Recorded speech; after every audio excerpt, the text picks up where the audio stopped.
Update. Am I the a-hole for telling my mom that my sister was a better mother than her? Original post. I, 17, was born when my sister Ari was already 18. She stayed at home till I was 10 doing her university and masters. So my parents obviously spoiled me because I was the miracle boy. But I always remember it was Ari who taught me to be polite, chew with my mouth closed, how to clean even, be nice and all this stuff like that. It was so much better when she'd make food than my mom. I remember when I was 9, she and her boyfriend, husband now, took me to the park. Someone asked if I was her son, and she said close enough. And when I asked later what she meant, she said I was their practice baby. But when she left and she's like stayed gone. I've seen her so few times since. Like there was her wedding, my other sister's wedding, and functions like that. Point is, in those 10 years, she kept me from being the spoiled brat my mom and dad were definitely turning me into. So even if she didn't want to see me the last 7 years, I'm still grateful. So university applications are being filled out and I want to do software engineer at Waterloo. My mom wants me to stay local. Yesterday, it turned into a big family Zoom meeting where Ari was involved. She said if staying with family was an issue, her family was moving to Kitchener. And her husband heard, and he piped up saying he'd loved it if I could stay with them. I thought that was cool, because I'd finally get to see them again and meet my niece. But my mom said, no, you're not going. So I got really mad and asked why not. She said you're not going to need your mother when you start university. That made me angrier. And I said, before Ari left, she was a better mom to me than you anyway. That didn't go well since my mom ran to her room to cry, so I couldn't see. My dad said I was ungrateful and my sister, not Ari, told me to stop being an a-hole. So, I don't know. Edit for anyone confused. Kitchener is a city right next to Waterloo. Now for the top comments before reading the update. Not stay home. I'm going to guess that your sister is keeping her distance for reasons that have nothing to do with you and everything to do with your parents. I would recommend some damage control. Apologize to your mom, but make it clear to her that the decision about where to go for university should not be based on a boy needing his mother, but about what is best for you and your education.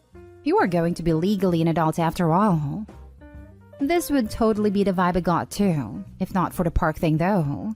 Like, okay, maybe telling a stranger close enough when asking if Opie's her kid I can kind of see. But then telling Opie that they're her practice baby is kinda off. I could be totally off base, but I get the feeling there's also some other stuff going on Opie isn't aware of, where their mom may have reasons to not favor the arrangement either. Don't get me wrong, the mom's immediate "you'll need your mom" comment isn't great either. But I just don't think Opie has the full picture of the overall dynamic. It's not unheard of for a baby from a teenage parent to be passed off as a younger sibling instead. I'm not saying that's what happened here, but the age gap would be right. And it would explain both Ari's comment and his mom's reaction. It's unlikely nowadays, but not impossible. Famous example, Jack Nicholson's older sister was actually his biological mother, and his mother was actually his grandmother. He had no idea about this until the 70s after both women were dead. Just saw this. It is not what's happened here. I've seen photos of my mom pregnant with me and have seen the video they took after I was born. No a-holes here.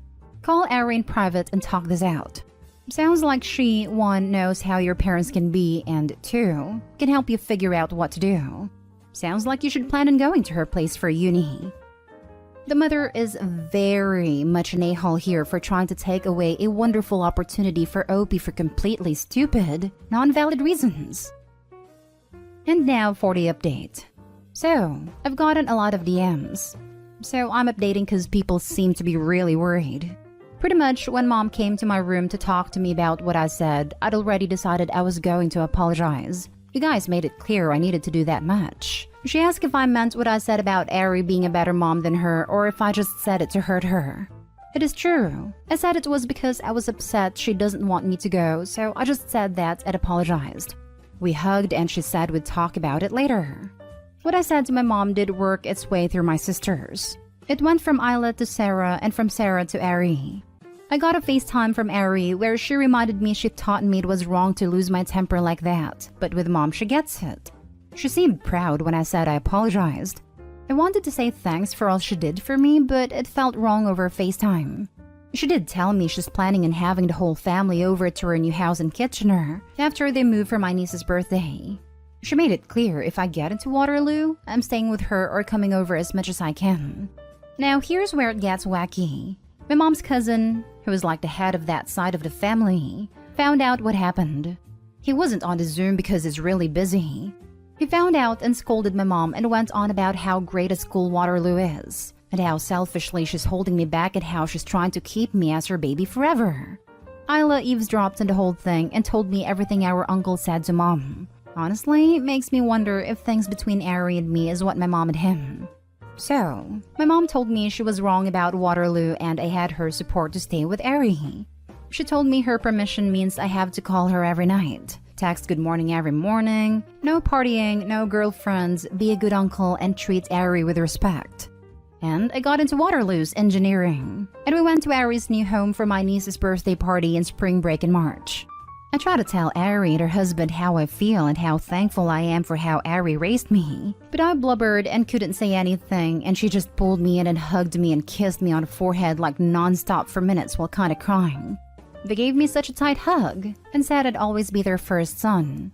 My brother-in-law took me to Waterloo and it's so cool. My niece's birthday party was also great. She's so cute. I told Ari I'd be willing to babysit, but she strictly told me my only priority would be my studies. When we left, Ari gave me a huge hug and said she couldn't wait for me to come. So thank you guys for all your support and advice. That's great that you are pursuing what you want and reconnecting with your sister, but your mother's demands are ridiculous. Coming from parents very similar, I'd advise you play along now, but start making boundaries when you go to college. Soon you will be an adult. You will have a job and responsibilities that may not allow for constant communication with your mother.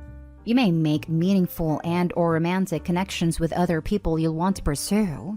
That is natural. Your parents won't handle it well, but as time goes on, it should get easier. I wish you the best. Sounds like my mother.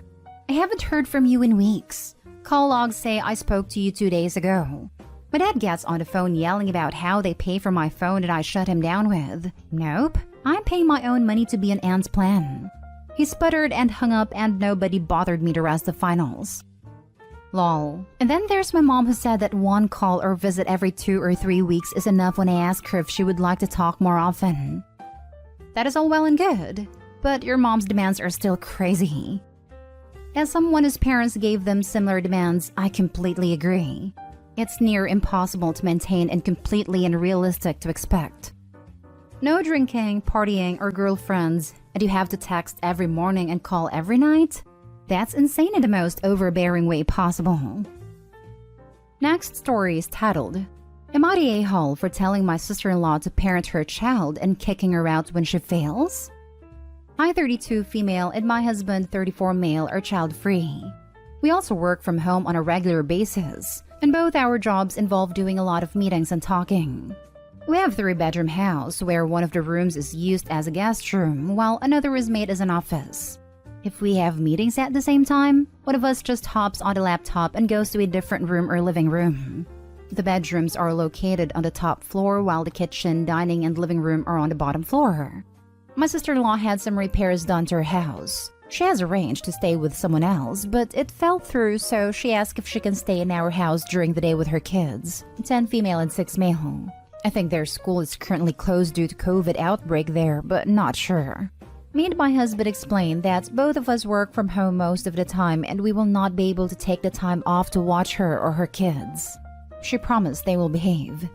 Yesterday, my husband was asked to come to the office, so I was alone with my sister-in-law and her children. It was their first day out of 2 weeks of repairs.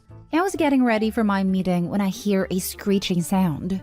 I initially thought that kids are watching TV and might have turned it on too loud, so I've asked them to turn it down and start the meeting. The sound didn't stop and people in the meeting could hear it, and it was making them uncomfortable. I have tried moving to different rooms, but it was still loud, so I had to leave the meeting and come downstairs to see what the sound is. Turns out my sister-in-law's youngest is throwing a tantrum and she's just sitting there not doing anything. I have politely asked her if she can calm down her child, as the noises make me uncomfortable and interfere with my job. She says, okay, and I go back to my home office hoping to rejoin the meeting. However, the sound didn't stop, and in fact, it became worse. The kid has started banging on the floor. I calm down again and tell my sister-in-law to parent her child and stop this behavior as I'm trying to work, or they have to leave. She was trying to get into an argument, but I have said I had enough, and she must leave now and is no longer welcome to stay for the 14 days she originally planned. When my husband returned, he agreed with me. However, we have already received calls from his parents calling me an a-hole for kicking them out. Am I the a-hole? Edit. I gave my sister-in-law plenty of time to calm down the kid and she could take him outside to the garden or the car, but she chose not to. The child is not autistic or have any issues as my sister-in-law claims. The entire reason for the tantrum was because the child was not allowed to play in our console as we don't have any games appropriate for his age. He is known to break stuff, and the game he wanted to play is a horror adult game. Edit 2. To clarify the above and reword it, sister-in-law claims the kid is not autistic or have any mental illnesses or issues that can cause such behavior.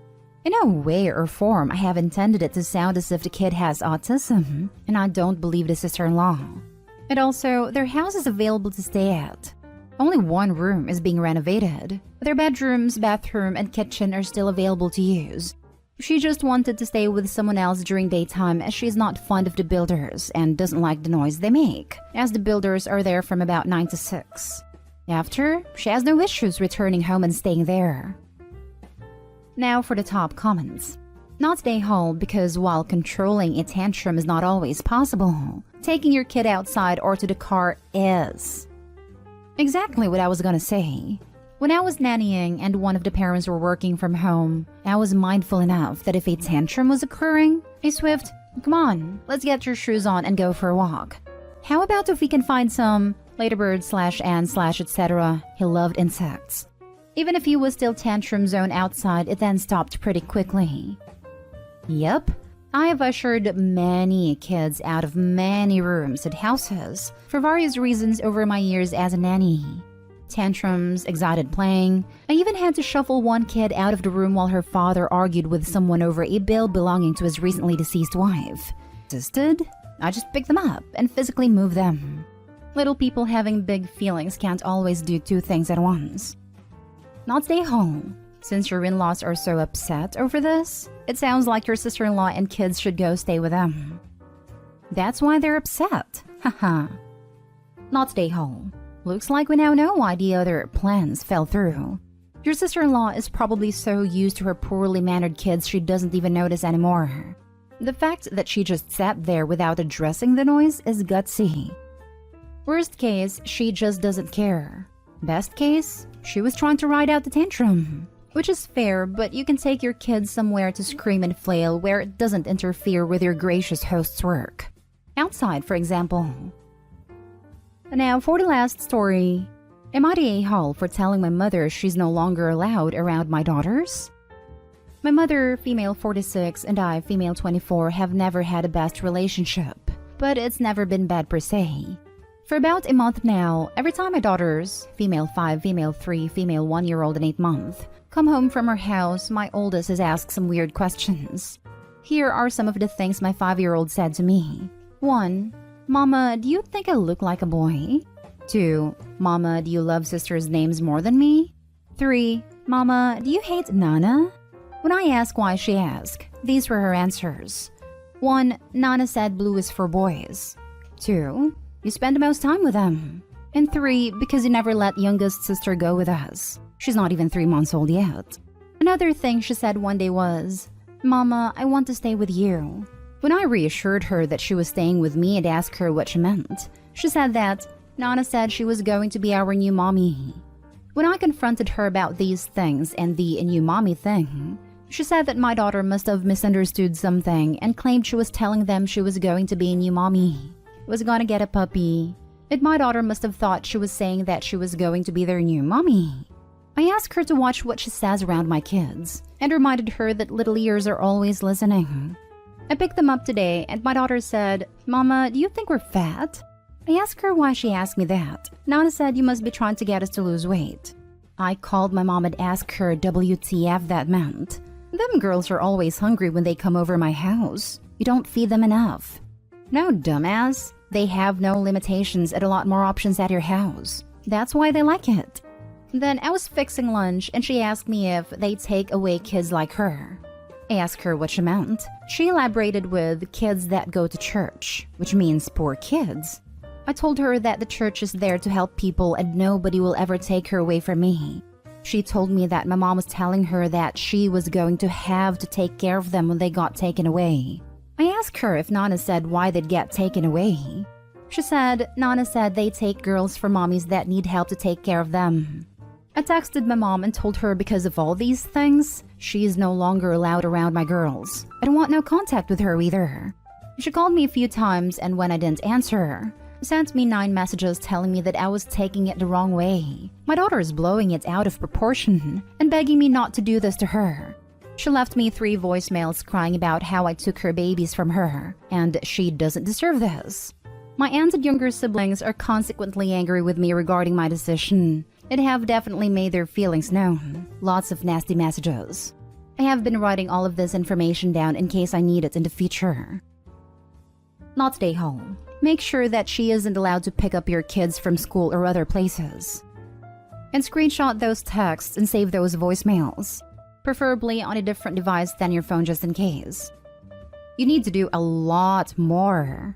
Make an appointment with CPS and document these incidents with the dates and specifics. She's already tipped her hand to having a plan to take your kids, using the system to do it. Get over it to just know mother-in-law and follow the advice. I have been documenting these incidents. I didn't really know what else I could do about it, so thank you. I will post there and I will be letting CPS know. Please, please, please do it ASAP. Your mother's behavior is incredibly alarming. How do I even go about that? Do I just call CPS and tell them these things? Sorry if I seem ignorant to it. I've never had to deal with CPS for my kids or really anything like this before. You're not ignorant. Most good, healthy parents have no idea how to deal with CPS. Because if you have happy, healthy children, why would you? Contacting CPS usually means there's a pretty nasty issue that no one should have to deal with. But alas, there are twat waffles out there who necessitate the need for such services. And then good people have to figure out how to navigate complicated legal systems.